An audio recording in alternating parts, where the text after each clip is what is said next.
अफगानिस्तान का काला इतिहास एक बार फिर दोहराया जा चुका है। काबुल पर कब्जे के साथ ही 20 साल बाद तालिबान फिर अफगानिस्तान पर हुकूमत को तैयार है।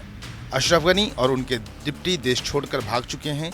तालिबानी खौफ के चलते भारत समेत तमाम दूसरे देश अपने नागरिकों और राजनयिकों को वापस बुला रहे हैं। अमेरिकी सेना की वापसी के 100 दिन के अंदर ही अफगानी सेना ने तालिबानी लड़ाकों के सामने सरेंडर कर दिया है। दुनिया भर में मचे इस उथल पुथल के बीच ये जानना बेहद ज़रूरी है कि तालिबान है क्या और ये कैसे बना।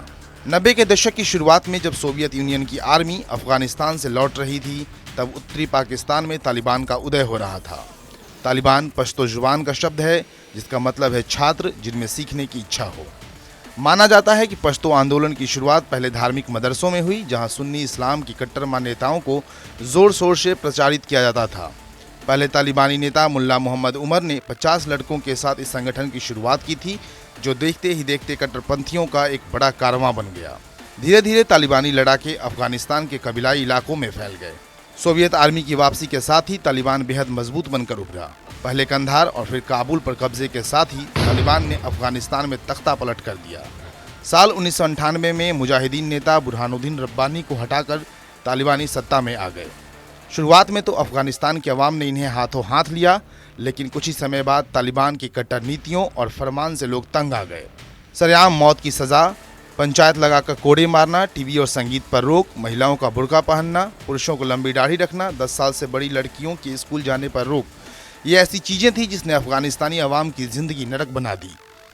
दुनिया की नज़र में तालिबान तब पहली बार सामने आया जब साल 2001 में अमेरिका के वर्ल्ड ट्रेड सेंटर पर हमला हुआ। तालिबान ने इस हमले के मास्टरमाइंड ओसामा बिन लादेन और उसके लड़ाकों को पनाह दी, जिससे अमेरिका बौखला गया और यहीं से तालिबान के अंत की कहानी शुरू हुई। हालांकि 20 साल बाद अमेरिकी फ़ौज के हटते ही तालिबान एक बार फिर उसी ताकत से खड़ा हुआ और अफगानिस्तान में राज करने को तैयार है। तालिबान आज जितना खूंखार है, उसमें सबसे बड़ा हाथ पाकिस्तान का है। पहले अपने मदरसों में आतंक की तालीम और फिर आतंकी लड़ाकों को अफगानिस्तान की ओर धकेलना।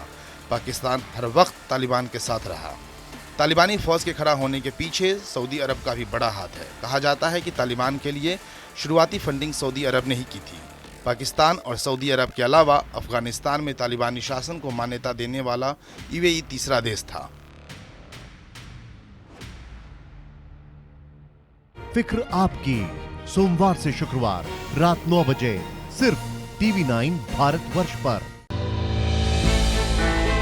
हमने की गलती फिर एक बार, कोरोना ने किया दोबारा प्रहार। मास्क, 2 गज दूरी, करें अपनी सुरक्षा पूरी। कोरोना टीका हम सबको लगाना है, मिलकर साथ समझदारी से कोरोना को हराना है।